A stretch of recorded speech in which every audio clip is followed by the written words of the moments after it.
Okay.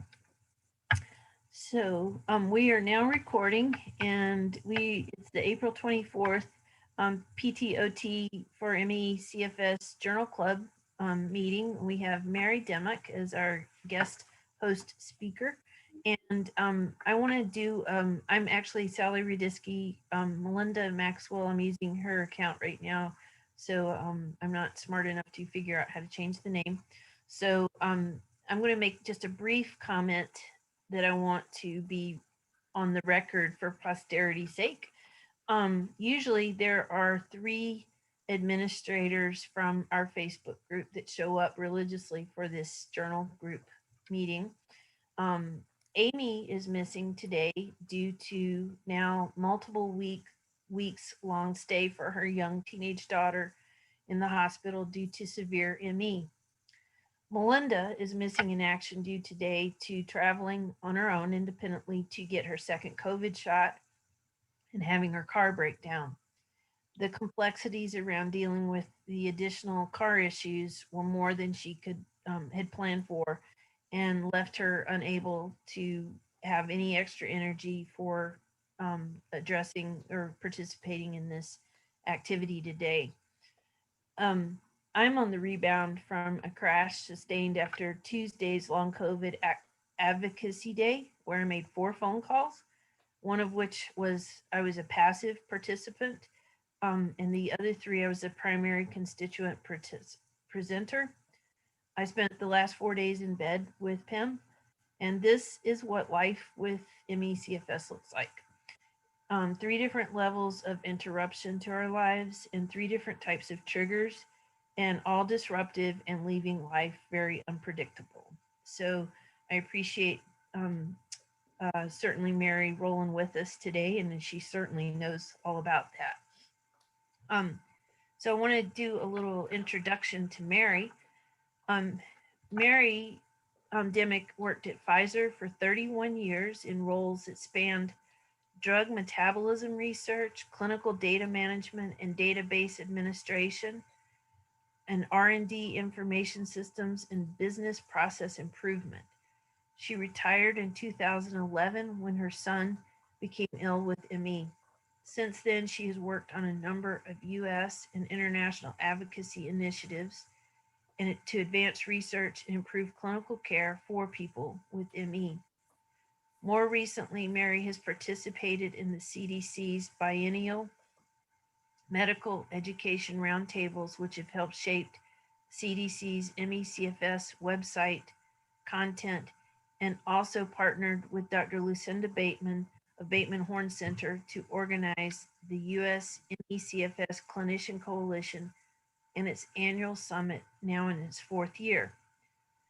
I want to also add that Mary is the co-author with her son Matthew of the extensively researched and referenced advocacy paper titled 30 Years of Disdain: How Health and Human Services and a Group of Psychiatrists Buried Myalgic Encephalomyelitis, which documents the history and the politics of MECFS in the 1980s, focusing on how the U.S. Health and Human Services and a group of British psychiatrists led by Simon Wesley have mishandled the disease. And I encourage every one of you to go to mepedia.org to the page on Mary Dimmock and see the citations regarding Mary's extensive advocacy efforts. Turn it over to you, Mary. Thank you very much. And thanks for inviting me here today. Today, we're going to be discussing an article documenting disability in MECFS that was co-authored by Barbara Comerford, a lawyer who has done extensive disability cases, Dr. Richard Padell, a clinician who's also supported many disability cases, and myself. That was put out on the Work Journal that Amy Mooney was an editor on, and it was published in 2020. So if you could go to the next slide. And let me just start by saying thank you very much for inviting me here. I really appreciate the chance to talk to you all. And I'd be really interested now or after the fact of any thoughts you have on how PTs and OTs can contribute to help document the functional impairment that's seen in MECFS, because it's critical to getting a successful decision on a disability case. So I want to just have a few caveats right up front. First off, I'm not a clinician and I'm not a lawyer, and they definitely need to be consulted for the specific documentation that's needed for disability cases. This is especially critical with private plans such as ERISA, the employee plans, employee-sponsored plans. Different plans have different definitions of what's disabling, different requirements for how to document it. And if you don't do it right, you don't get a chance to redo it. So it's especially important to look at those. I won't be talking a lot about those today. Some of the principles are the same, but they definitely need to be reviewed by the lawyer and the patient. And then the third one is, if there are questions that you want answered, I'll do my best to get answers to them afterwards, because I'm sure you'll have questions I'm not qualified to answer. So can you go to the next slide? So you all know this. We don't need to spend a lot of time here, but I thought it would be really useful to set the stage for two things. One is the connection to long COVID, and number two, how difficult it is to get disability approval. So you know the myths. ME/CFS is not serious, it's not severe, it's due to deconditioning, malingering, false illness beliefs. Patients have a poor prognosis when they think they have a physical illness. People can recover if they refuse to be sick. And one of the recent approaches, treatment approaches that's out there is to just say, stop, I refuse to be sick. I refuse to do sickness. And that patients can be cured with talk therapy and exercise. We're seeing these same, and I'm sure you've seen them as well, but there's a link there to a specific presentation put out by one of the PACE authors or principal investigators to the Swiss RE company, where the same narrative came up, an emphasis on patients' fear, patients seeing bodily symptoms as alarming and a sign of disease, and that the way to treat them is to convince them, reassure them there's no damage, and that they should be treated with psychologically informed rehabilitation. The Exchange, the Guardian, April 2021 article was by George Monbiot in response to a presentation that Michael Sharp did for Swiss RE, and those two are worth looking at if you have a chance. Can you go to the next slide?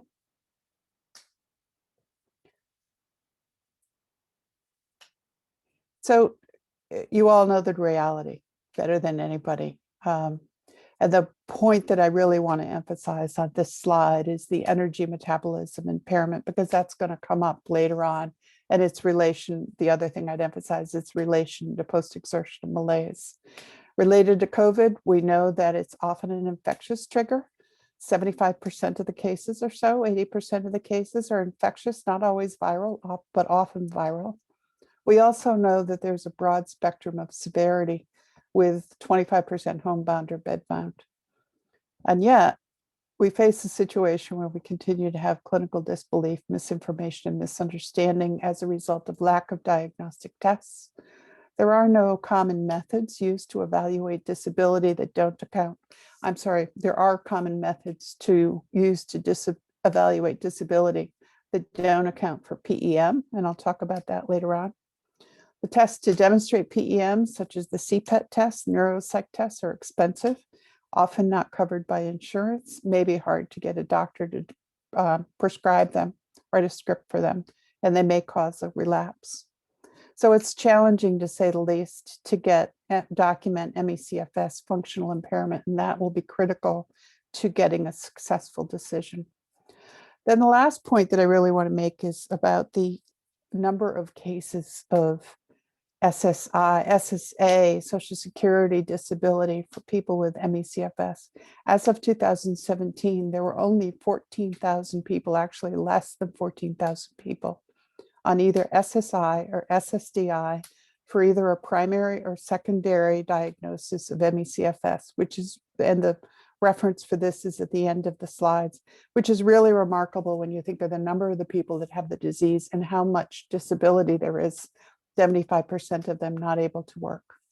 They may be receiving disability for other reasons, but even at that, it's still a shockingly low number. So that's the reality that we're dealing with in trying to get approval for disability. Can you go to the next slide?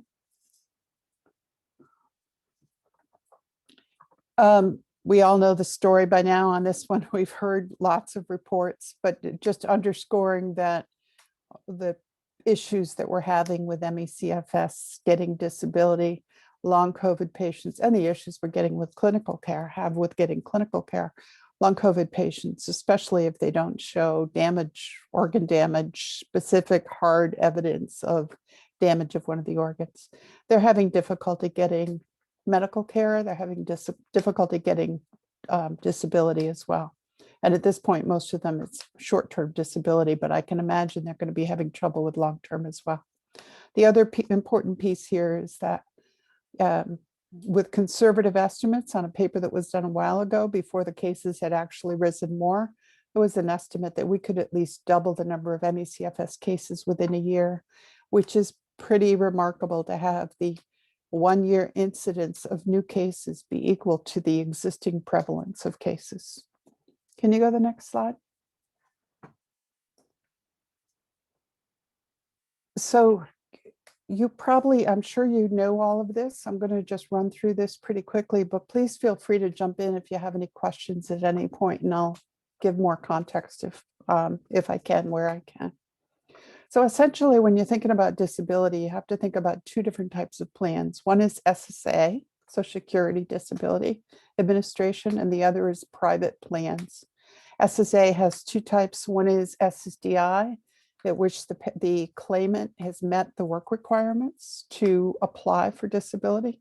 And the other is SSI, when the claimant has not met the work requirements and there are income restrictions and asset restrictions for SSI.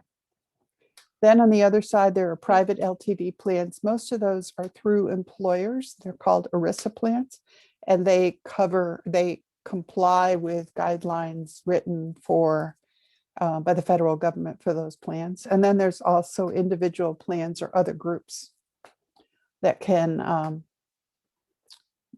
issue disability plans. Mary? Most plans, yeah. Mary, just something I would add into the SSDI for the meeting the work requirements. If it's a minor that was, I believe, diagnosed before age 22, you can tap into the parents' work requirement. That's it. Yeah. And which is good because you can get it against your parents' income record. Yes, thank you for that. So again, it's really important to read the plans, especially when it's a private plan.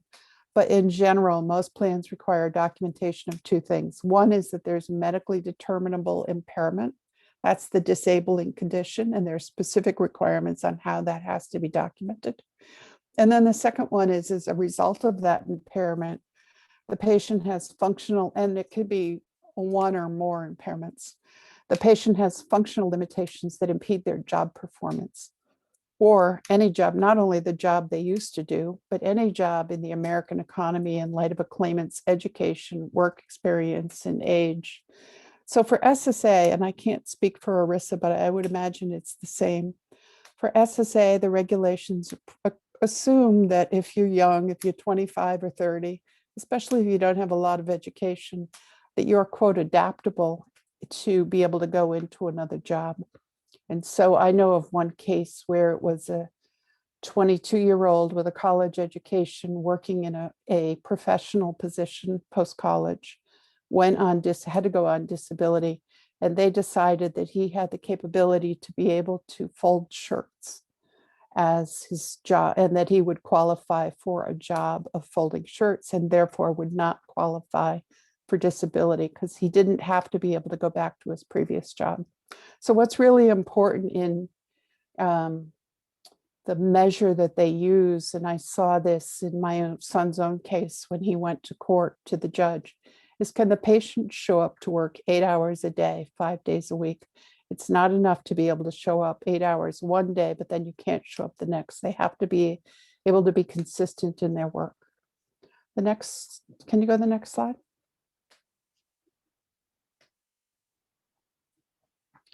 So as far as documenting the medical condition and the functional impairment, the medically determinable impairment or impairments have to be expected to last 12 months or more. They must be documented using medically acceptable clinical and lab findings. And then the diagnosis must be made by a licensed physician, and they're really strict on that. As far as Social Security Administration, these are useful documents, even if it's an ERISA plan or a private plan, but there may be additional things in those policies as well. But the Social Security has issued 2 documents, one in 2014 that lists the documentation that's required, and then an update in 2018 with more specifics on providing evidence. It's a guide for health professionals in general, but more specifics on providing evidence for MECFS. The 2014 ruling recognizes the Canadian consensus criteria as well as FACUDA. The 2018 recognizes the IOM. So they're fairly up to date, and Social Security has been fairly proactive about issuing these documents. The second thing that has to be documented is functional impairment demonstrated using various methods, and we'll talk about those in a minute. And on this one, I just want to talk about the private policies, for instance, the ERISA. Each policy has its own definition of what disabling is, and it will depend on the plan. So it'll be up to the lawyer and the patient to understand what the specific plan is requiring, what has to be provided to demonstrate impairment. It's important to note that the ERISA plans, not the Social Security, but the ERISA plans may limit payout to only 2 years if they demonstrate or they can show that it's a mental illness that's causing the disability, not a physical illness. And so it's really important in documenting these to make sure that the record is very clear that this impairment is not due to a mental illness. I know of a case with a patient who had neuropsych evaluation, and the report came back and just pretty much said it was due to stress and somatization. And somebody who reviews these kind of cases told me that it really had to spend some effort and money to get a different interpretation of that underlying data to make sure that it was clear that it was not due to that, because it would limit the payout. In either, and especially because of this mental illness, but even limitation, but even more generally, it'll be important to provide objective documentation of both the symptoms and the limitations wherever possible. Now, symptoms are not objective, they're something that the patient experiences, but lab findings, physical signs, whatever you can do, as well as the limitation, because that's important to be able to demonstrate that the patient is actually impaired. Can you go to the next slide? So these are just examples of disability, and all of this is pretty much pulled from the article. And so you can reread the article and get more details on this. And there are also references at the end of this and in the document itself that point to a lot of these pieces. So for the medical record and clinician letter, the 2 SSA documents are pretty specific, and the publication that we did lists a number of things from those documents that are specified that should be provided. But it's the clinician, the treating clinician has to document the history, symptoms, medical signs, lab findings, any other objective findings, and any comorbidities, because it may be the combination of 2 illnesses that is creating the impairment, or that is creating the level of impairment that the patient experiences. They have to document any treatment and response to treatment, the impact of the illness over time, and the expected prognosis. So in the case I'm most familiar with, the documentation said that the patient is not expected to improve at any time. The level of functional impairment, and again, the documentation that I'm most familiar with is neuropsych testing and CPET testing. I'll come back to that in a moment.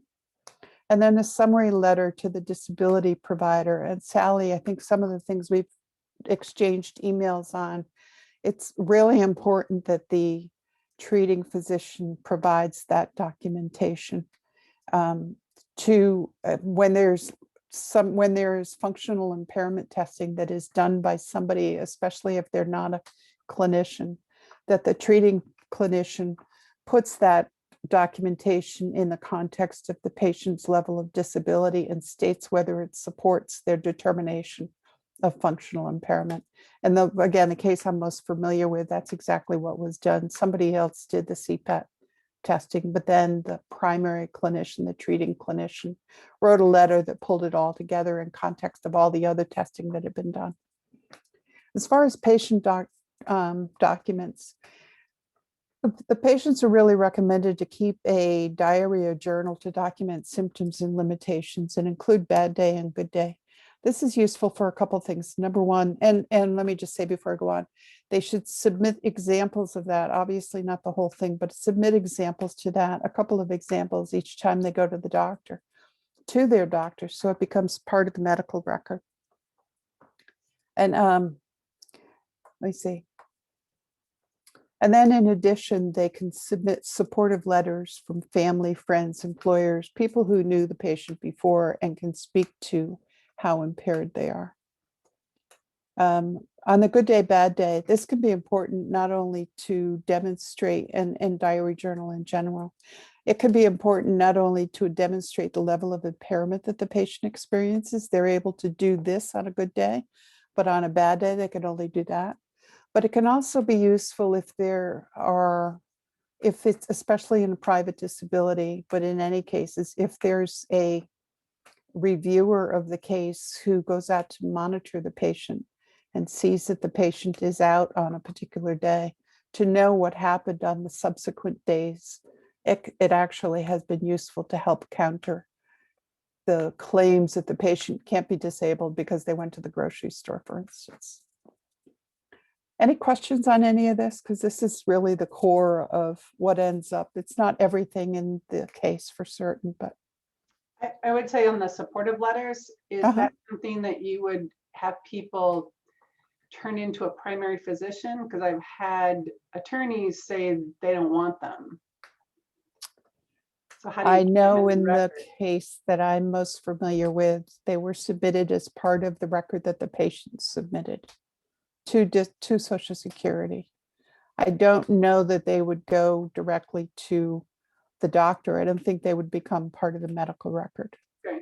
I'm surprised that the lawyer didn't want them, though, but in the case I'm most familiar with, the lawyer became involved at the judicial level. And the documentation had already been submitted by the patient prior to that. Okay, so maybe I'm just not familiar with how to submit it directly to Social Security. When you go in, there's a process, there's a form, not a form, but a interface application where you can go in and submit documentation. Okay. And I think it was through there that it was submitted. But if there is a lawyer involved, and if it's an ERISA case, you definitely want to be talking to the lawyer about what documentation you need and when it should be submitted. And I would imagine the lawyer would want to review that if it's an ERISA case. I haven't ever dealt with an ERISA case, so I'm not sure. Me either. Yeah. I think one of the situations that I've run into in hanging out in particular one disability group that pretty much is a self managed disability claims group because of income ability to acquire legal help or other types of restrictions, geographical restrictions, etc. And what I've been shocked about is the discrepancy in information about who, what needs to be entered at what time. And when I went through the my own experience, there was a lot of stuff that suggested that I wasn't supposed to provide any excess like that. But yet in that group, there was a lot of indication that those letters were hugely supportive and meaningful and powerful to the administrative law judges. And the more I have learned from that particular group, the more I've learned that the more documentation you provide, almost in any format, from any source, the better. As long as it's hitting these target issues, not just wasted breath, but as long as it's specific where the person, whether it's a healthcare provider that's a non-approved healthcare provider, approved healthcare provider, or family and friends or whatever, as long as they are detailing their observation or their measurements of functional impairment and functional limitation, Right. send in. If they're actually documenting functional limitations, my understanding is that in order for the court to consider, or the disability providers, and I'm mostly familiar with SSA, in order for them to really consider it as part of the medical, it's really important that the doctor, the treating physician, has built that into the medical record, refers to it in the letter, that summary letter that they write. And that's exactly what I saw in my son's case. And the disability, the judge that heard his case said that the reason that he provided a successful opinion was specifically because of CPET and that letter and the documentation within that letter. As far as I had not heard that people didn't know that they could submit letters from clergy. Employers are really helpful if you have an employer who knows you really well and all of a sudden sees what's happened to you. They can be very, very helpful. And so I had not seen that there were discrepancies. The Sleepy Girl Guide, I don't know if you've heard of that. Yeah, she may have something there. I can look afterwards. There should be something somewhere that just summarizes what's useful and what should be provided. She definitely covers it, and that was, she has a private closed group for people that it's a private group that she runs that access. I mean, we're some more social group of people pursuing this, and so there's a lot of talk about the challenges of the ins and outs of it, of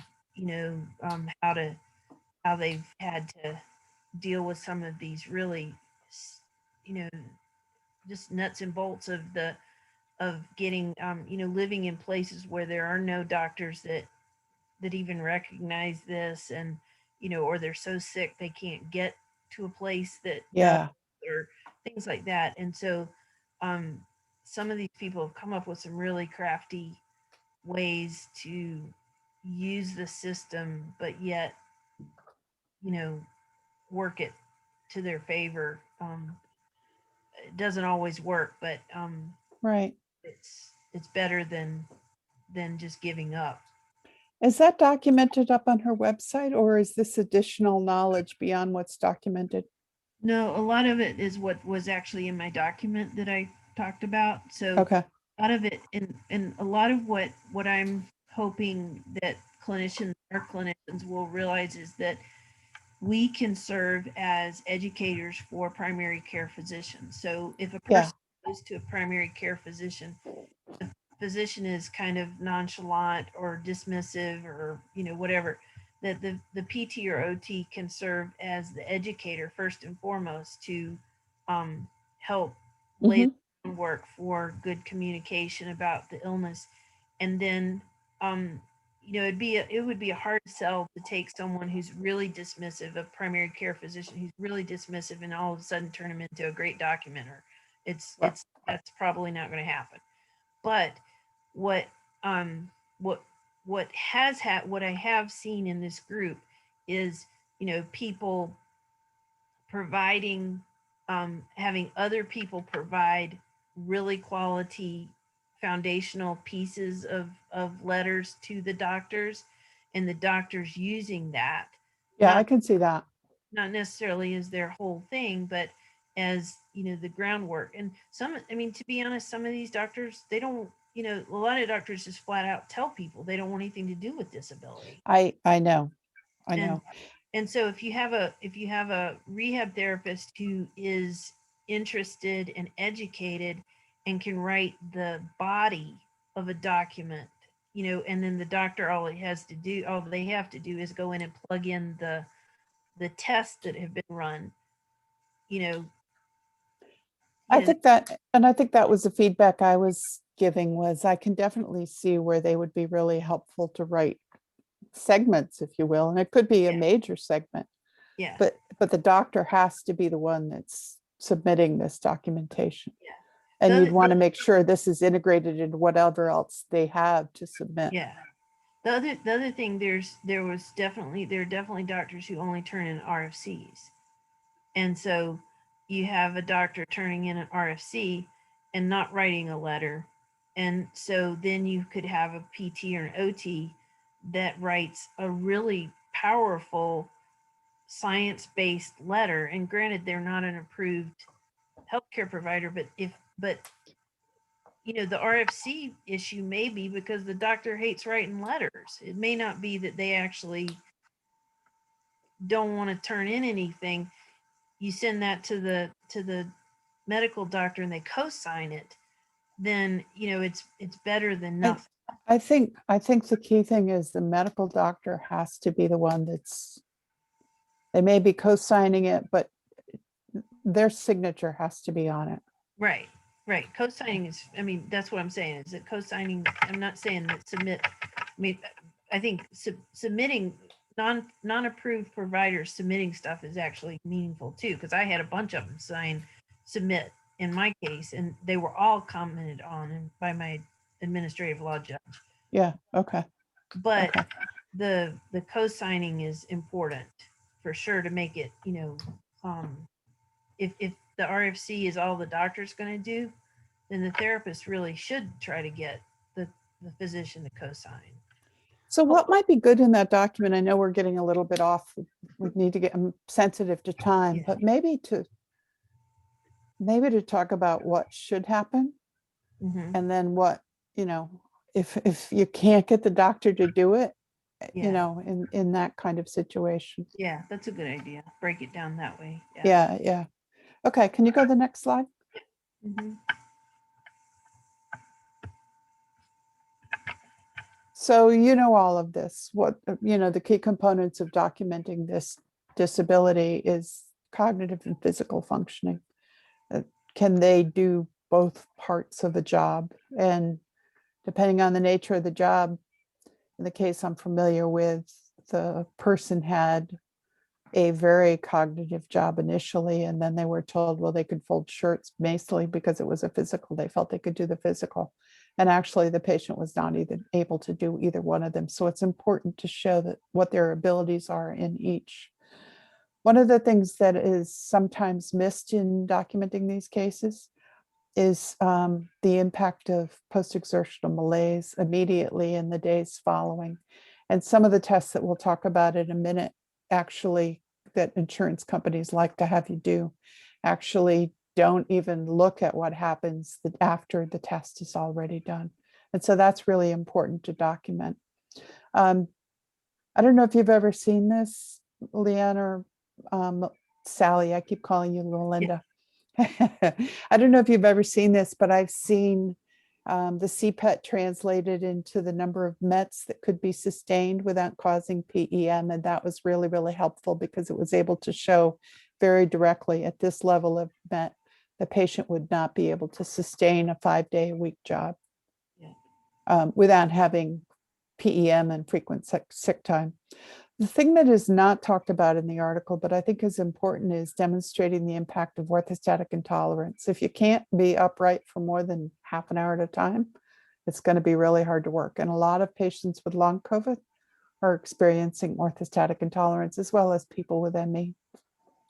So it's really looking at any other factors that can impede working 8 hours a day, 5 days a week, whatever they may be. Next slide.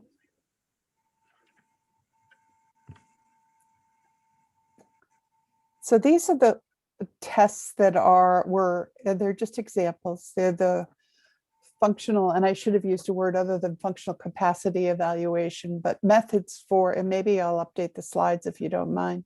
Mm-hmm. Methods basically for assessing functional capacity and level of functional impairment. And so one that's discussed in the article is typing test, is one that Dr. Padel has used quite a bit, because it allows you to assess both their cognitive and their physical abilities. But importantly, you want to then track the symptoms overtime out to 48 hours or whatever time course is relevant to the patient's job and illness experience. One of the things that he warned about in that article was this is what the insurance companies will often want to do, what's called a functional capacity evaluation in FCE. And they, they may ask you to be putting boxes on shelves or climbing up and down ladders or doing various kinds of things to show what your level of functioning is. But they're not allowed to, and they don't track anything that happens once you leave there. And so there's a strong recommendation in the article not to use this test, not to participate in this test. But if the insurance company insists on doing that, then it's important for the treating physician and especially for the lawyer to write a letter stating their concern with that and that they will document on behalf of the patient what happens after that test is done. The two other ones that you're really familiar with, the 2-day CPET and then formal neuropsych testing can be used really useful. The fibromyalgia impact questionnaire is important. These next three are really getting at pain, which can be very important in demonstrating an inability to hold a job.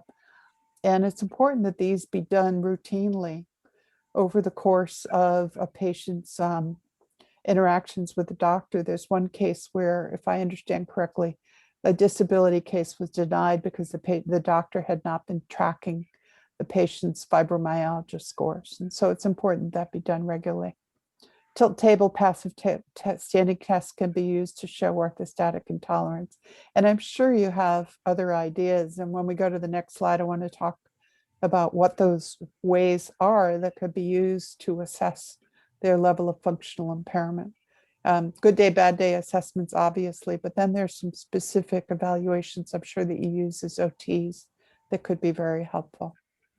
Mary, what do you think about, I've seen some indication from some, I can't call up where, but that there have been some warning signs that the neuropsych should be maybe delayed, kind of like the CPET if it's done by you don't go to a CPET just with anybody. You need to use a CPET trained in the Stevens protocol. Same with neuropsych, that if they're not familiar with MECFS, that it can be dangerous. It can be dangerous. It can, especially if you think about ERISA plans that are going to limit. It can be really easy to, I know of a long hauler that this happened to. It can be very easy to look at those results and say, your issues, your cognitive issues are due to stress. Your cognitive issues are due to, in long haulers, PTSD, somatization. And so you definitely want someone who, and Gudrun Lang has done a lot of research on this, and she's really set some standards for how you do this. And I'm not a neuropsych, but I understand that you need to look at the relative performance across the different domains of cognition. And so if somebody has attained a certain level of performance, but when they come in for this test, their concentration or their attention is very low relative to this, that's a mismatch. You wouldn't expect that to have happened, and it's a sign of the kind of cognitive issues. And so it's really important in both of those tests to make sure they're being done properly. And if you go to somebody who isn't, they could generate data that you then have to then explain and deal with later on in some way. Okay. I have a question on the typing test. You talk about that they measure it out up to 48 hours. How is that done? Is that you go back into the doctor? Is it a self-reporting? It's a self-reporting. Okay. And then with the 2-day test and the neuropsych testing, a lot of times those are private pay, and especially with the WorkWell test, it's so inaccessible for most people, or even finding out about it. Yeah, the neuropsych is the same way, to the point that Sally made. Getting somebody who knows how to do the neuropsych test for this patient population, they may know how to do it for stroke victims, but just because they know how to do it for stroke doesn't mean it's appropriate. I've Those found there are real barriers because of finance and because of access with getting access to these. The typing test can be done. I would have to look and see. I don't think it has to be done by a provider, medical, a licensed physician. But I would assume there's some standards to how that has to be done. And then I would imagine, tilt table test. I'm not sure who can do a tilt table test, but it's certainly a simple enough test to do. Patients can do it themselves. And then I'm sure that within OT that you have other mechanisms, and I would assume within PT as well, you have other mechanisms that you can use to document this, the level of functional impairment. Well, and certainly anything that has the PEM, that's always the hardest part, because you have a one and done usually, unless you're seeing them as an outpatient or home care over a period of time, that you could actually ask about, how it affects them. I think I was even thought like a straight evaluation in a home care setting could put someone out for a while, could make it really difficult for them later. Yeah. Sally and I emailed a little bit about I had just read and didn't know about the using an electric, what's the word? The grip strength, the hand grip Oh, strength. yeah. So that looked potentially promising. Today I was wondering about even the 9-hole peg test, the coordination test, because it has standardized scores, but you would have to do it repetitively to show the fatigue. And is that a potential option too? I don't know. I'm just throwing kind of different things out there to do. Yeah. And another test that I've seen used is CanTab. It's a computer aided cognitive test. And I've seen it done in conjunction with the CPAP, but I would imagine you could use it one day and then the next. As far as recording the effect of PEM, there's a table within the paper that has just hours on one side and areas of pain down the other side. I saw that. Obviously, areas of pain is not relevant to a lot of patients if they don't experience pain, but there are other symptoms that they experience when they crash. And so modifying that to reflect the specific symptoms that the patient experiences and asking them to do a self-report following it. It's not as great as grip strength would be, but it helps. And the other thing I would say could be collected, there's some nice work on hours of upright activity, hours of feet on the floor. So if you're laying in a chair, you don't have your feet on the floor. And so that's not considered vertical, that's considered, let's just call it feet on the floor, feet not on the floor. And so just recording the amount of time that the patient has their feet on the floor could potentially be helpful. Depends on the level of impairment that they have. But to your point, it's really important to track what happens after, the consequence of doing any kind of activity, whatever that activity is. And as I think about the testing, I think about, or even the self-reporting, certainly with my son's case, he lives in a very little window now because he doesn't want to feel those things. He wants to always control it. So he probably doesn't have a lot of symptoms if he even self-reported because he's not doing things to cause it. So that's kind of a catch-22, as well. After so many years, you kind of learn where to live. Yep. So yeah. Would that help to show it as a good day, bad day? What's your level of functioning? What are the things you do on a good day? What are the things you can't do on a bad day? What happens if you do things that you don't normally do? What's the impact? What happens to you the next day? And those kinds of records?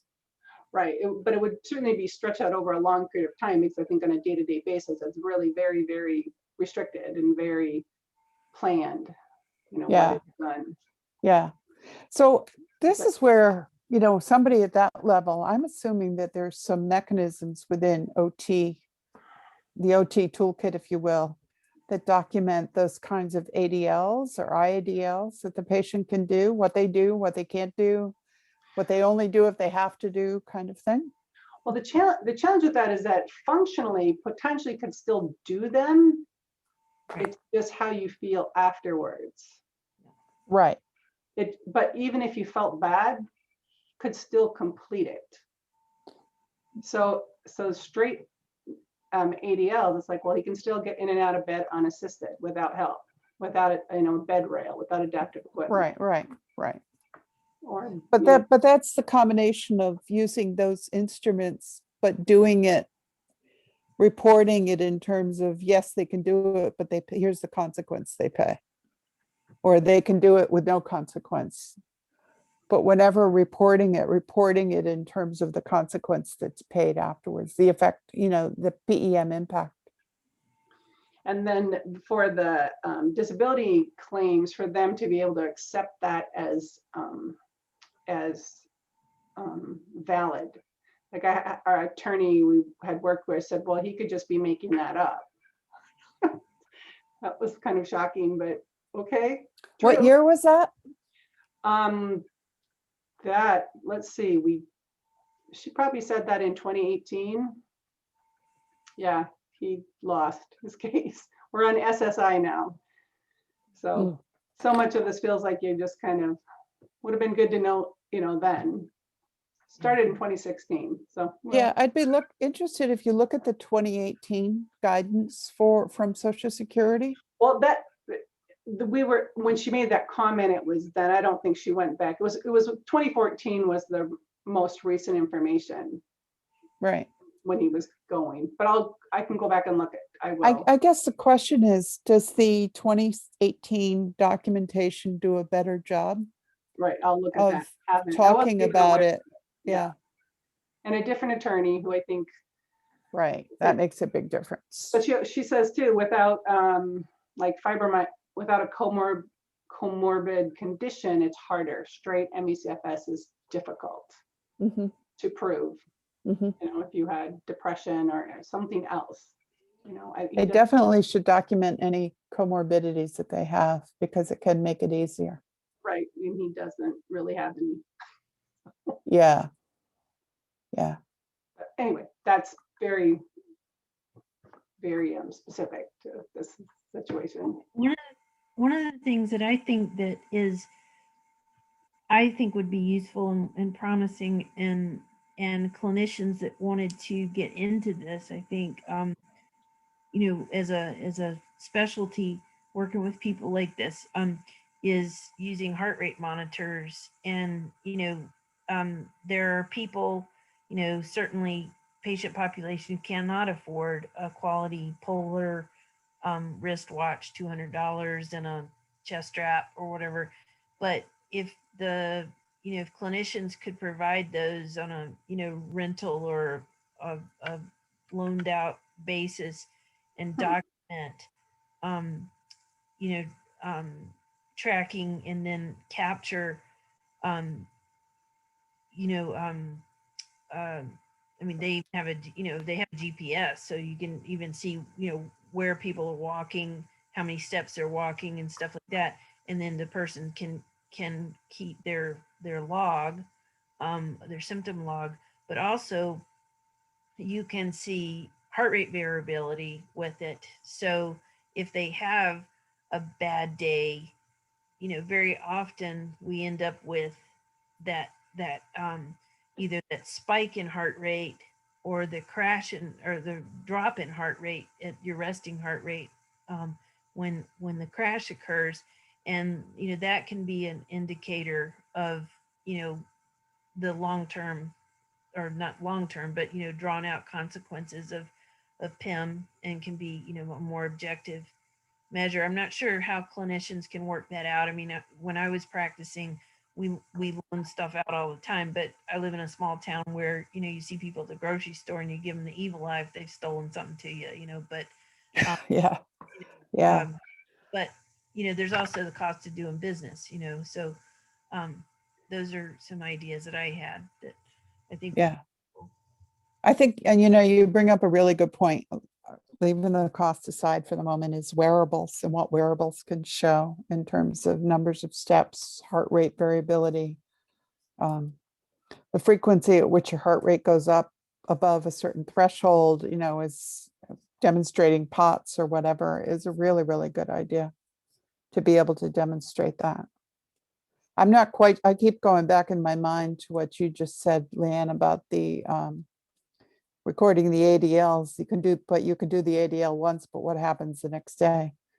And the attorney saying that he could be making it up. I don't know how to get around that one. Right, right. I mean, the wearables would help. And that has been a tool he has recently added with Mhm. just on his own, and has made a huge difference. That heart rate pacing, which that phrase I think I heard within this journal group, heart rate pacing is such a great way to describe it. And Yeah, it helped him kind of find that little place to live. So, yeah. or improve the quality of the little place he lives. That's a better way to say it. Well, at least Yeah. minimize the number of relapses that are happening. But that is something that you could journal. You could, document. Yeah, yeah. I would assume you could also journal, the amount of time you were able to do a cognitive activity without crashing, Right. Tends and how to, much time you spent doing cognitive activities. You can't do it's not a wearable, obviously, but just being able to record that as well. or like attempting to read a book, and then at what point does it stop? Yeah, Do you yeah, start losing the content and the comprehension? right. That could be kind. On the Bruce Again, Campbell site. it's self-reporting, and you could be making it up. No, I know. But Mhm. on the Bruce Campbell site, and this is more management versus proving disability, he talks about the different energy envelopes. There's the physical and the cognitive, etc. And each one of those contributes to your overall energy envelope, and managing each one of those. And different approaches need to be used in each one. And that can be a very useful thing from a management perspective. Sally, before you talked about the important role that the OTs, actually, can you go to the next slide? I think that's the end of what I had. Yeah, we're already talking about this. So you talked about the role the OT has in helping the clinician who may not get it. It may be actually the OT or the PT that actually does the diagnosis. And I think that's a really, really important role. And the methods that you use to do that, I'm sure there's an art in convincing doctors to take another look at something that you all have figured out by now. Yeah. Well, I think Go ahead. there's also making sure the OT and PTs understand MECFS, or long COVID. Yeah. Let's start there. Yeah. I didn't know about it. I didn't. No, I know. I know. I know. I don't know if you saw the CBS show. I think it was about 2 weeks ago, maybe a week and a half ago, where there was a clinic that was treating a 12-year-old girl, and they had her on a a treadmill running. And the doctor was like, to me, it felt like he was right in her face. The camera had the face of the doctor and the face of the patient both there. And she's running, and he's just like, go, go, go, and just really pushing her.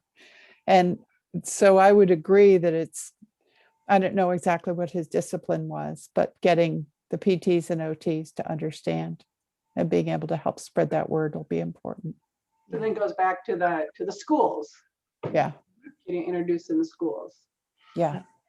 For and sure. I think the type of clinic that I had, and again, it probably, no, I mean, I know plenty of clinicians that have this relationship with physicians, but I think in the population of therapists that work with complex chronic issues, a lot of times the physicians just send people because they don't know what to do, and they don't really care what you do with them. They just don't want them really on their schedule that much. They just want you to fix them, and Right. they just appreciate that the therapist is taking charge and doing what needs to be done.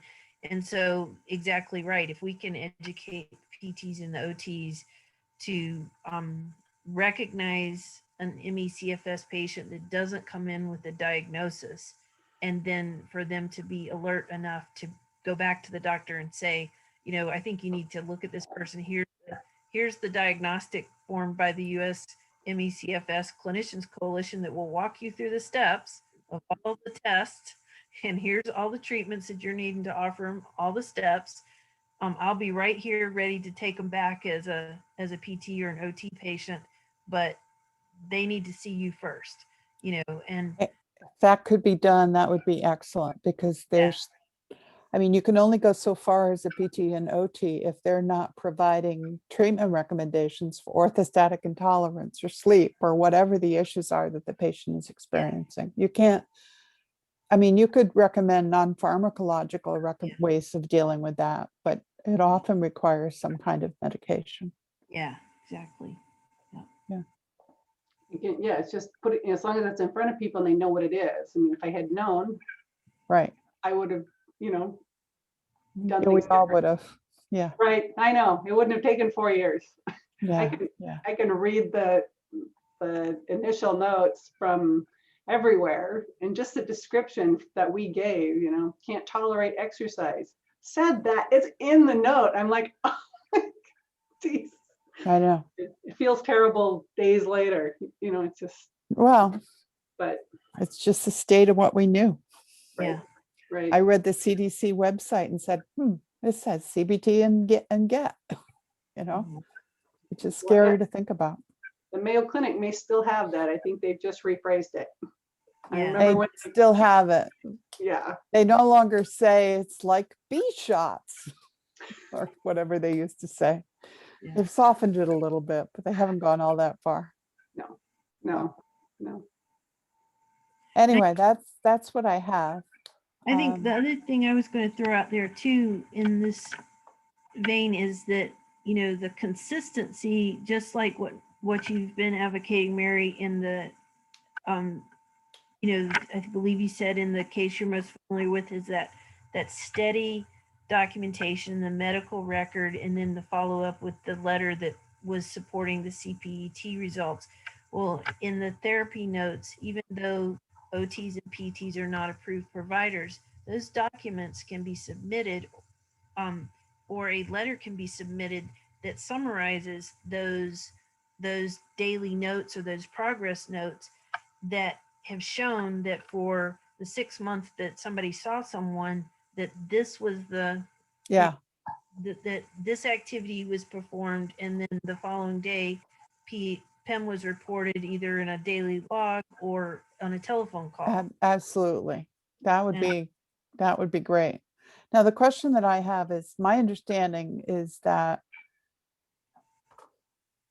it's really a question. I don't know exactly in this situation. You have medical records that you're submitting, and I know Social Security gathers medical records for multiple places that don't go through the treating physician. So I'm assuming they do that with PTs and OTs as well. Mhm. But if you're doing a functional capacity evaluation of some kind, you're formally assessing the level of functional impairment. Does that just show up in your records? How does that get incorporated into the summary letter that the doctor provides? That would go into the medical record and the PT, most likely the PT that usually does those. But so there would be probably it'd probably show up in two places. Okay. But usually the person that does an FCE is not a treating Right. therapist.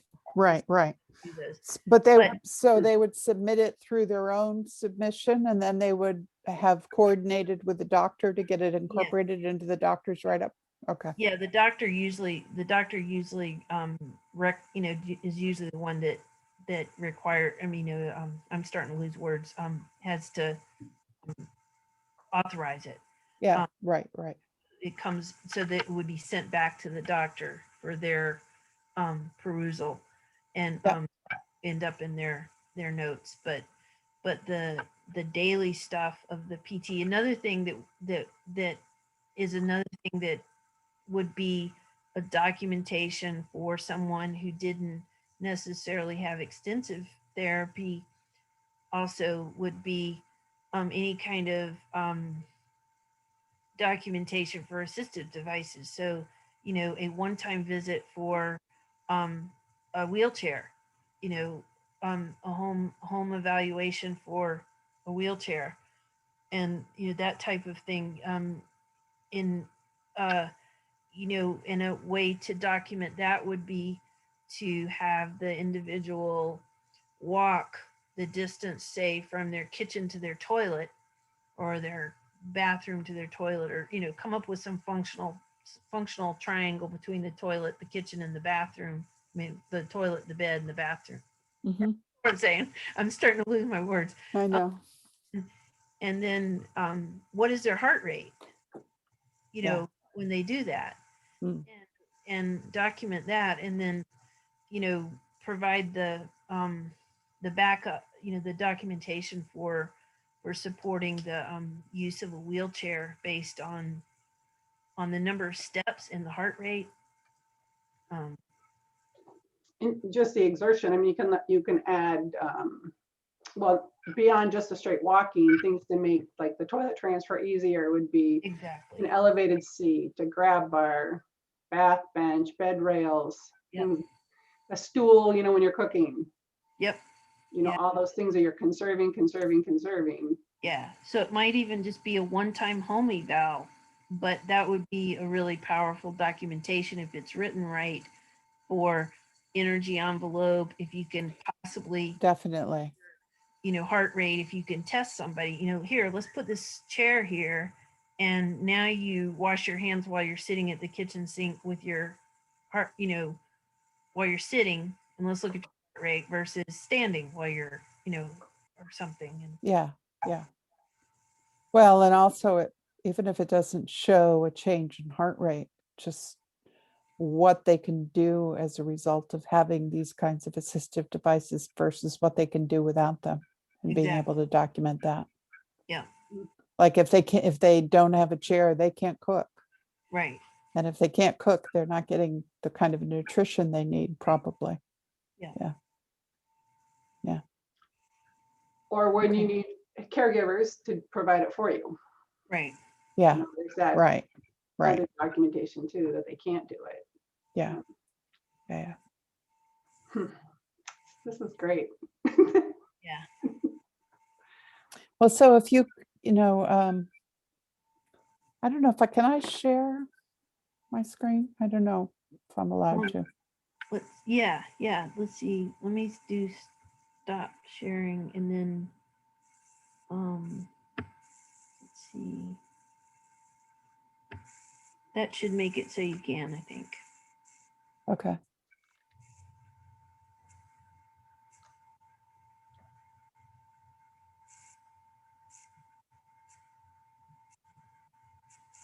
Do you have snow in the background where you are? Yeah. Where are you? Oh, Homer, you're Alaska. Yeah. You're where? Homer, Alaska. Oh, You're in the middle of that show. Yeah, that's right. That's funny. Very funny. Yeah. Oh, this is great. Yeah. Have you seen this? No, this is wonderful. This was sent to me by a New Zealand occupational therapist who's really interested in seeing getting research done to improve the kinds of tools that are available to demonstrate the level of impairment. Mhm. And the hand grip test that you mentioned before sounds like it would be really, really great. Hours of uptime doesn't require any new technology, but getting it validated would be great. But this, I think, are tools that are already available. I Mhm. don't have any idea whether these tools would be helpful or not. Mhm. Some of them, like changing and maintaining body position, if that's a problem for somebody, they're probably really at a point where I can't imagine it would be difficult to show disability if they're really at that level. But anyway, what I noticed in going through these is the point that you made before, Leanne, is they don't, yes, I can do it once, but if I do it twice, or if I do it 2 days in a row, I'm going to be crashed. And I didn't notice that there was a lot of that. So you'd have to use these in a way that would account for the consequence. But I can send you these if they're of use to you. Yeah, that'd be wonderful. But Yeah. I would think that these are ways that could be used even right now to be able to document. Absolutely. And so many, I mean, so many of them, it would just be, I mean, exactly I think that's it. just in the form they are, but with that contact after to have, you know, the report of the PIM. Yeah, That's the scale we need, the PEM scale.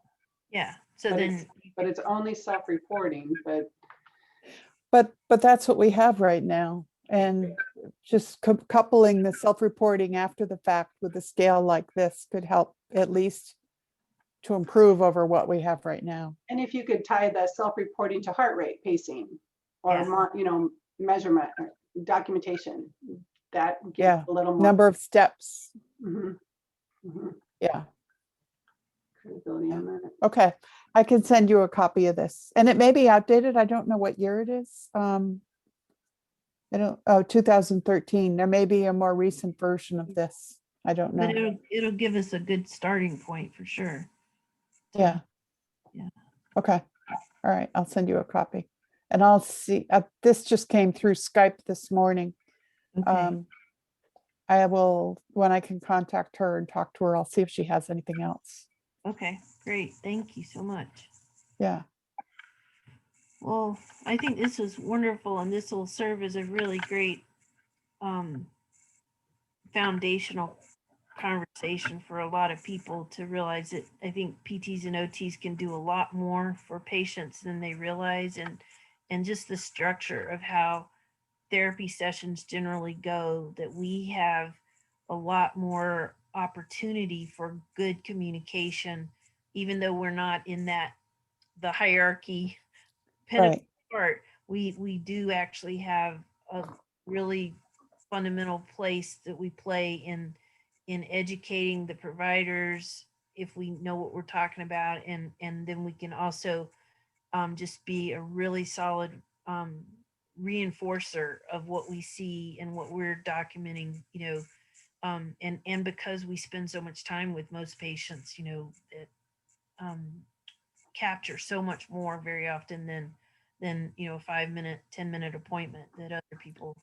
How long is an appointment with a patient typically with a PT or an OT? Is it 35 minutes, an hour kind of meetings? Anywhere from probably 20 minutes to an hour. Okay. Because I was just thinking the other thing that would be important to document is if you're in an hour appointment with a patient's probably showing signs of fatigability. Yeah. Easily, yeah. And documenting, I mean, Yep. the first time I understood PEM in my son was when I sat across the table from him at a holiday meal with 5 people, and I could just see him melting. It was just Yep. so obvious what Yeah. was going on. And being able to document that kind of fatigability is really important. And I would think that PTs and OTs would be qualified to document, Yeah. document and report back on Right. that kind of observation. As long Yeah. as you're educated, you know what it is and you know what you're looking for.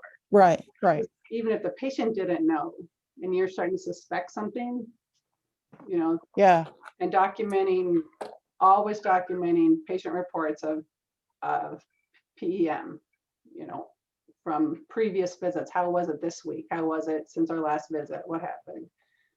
It's like a whole So- new little. yeah. And so I know that Stacy and the work that they've been doing, they're breaking down the impact of PEM over time course. So there's an immediate evidence of PEM, and I think it has to do with sore throat symptoms. Yeah. Some people think of PEM in terms of what happens the next day, but this fatigability thing there can be evidence of that that's immediate. I think it's different in nature than what Stacy's talking about in terms of short-term evidence of PEM, but it's definitely something that they can observe just watching the patient if they know to observe. Yeah, I think at least a pallor that comes over. Yeah, and the eyes change, and yeah. Yeah, it's like someone pulls the plug and they just It's start like Exactly. somebody has draining pulled the out. plug. Exactly, Yeah, exactly. yeah, and they're not as conversational, they're not as attentive. It's like Yeah. going from, extrovert to introvert. Yeah, I need Yeah. to recharge my battery now. I have nothing. I have nothing left. Yeah. yeah. Yeah, so that would be another really important one because to the point you made, Tally, the length of visit that you have, you're apt to start seeing those kinds of things in that length of visit. Yeah, that's a great point. Good. Okay, well, I'll send this and let me know if any questions come in or any follow-up is needed. Well, thank you so much, Mary, for You're taking. welcome. Thank you, Mary. This was really great. Really great. You're welcome. And good to see you. Yeah. Yeah. And good to see you, Thank Leah. you. You too. All right, Okay. Take Melinda, care. Stacy. Yeah. Bye. Take Bye-bye. care. Take Bye-bye. care. Bye.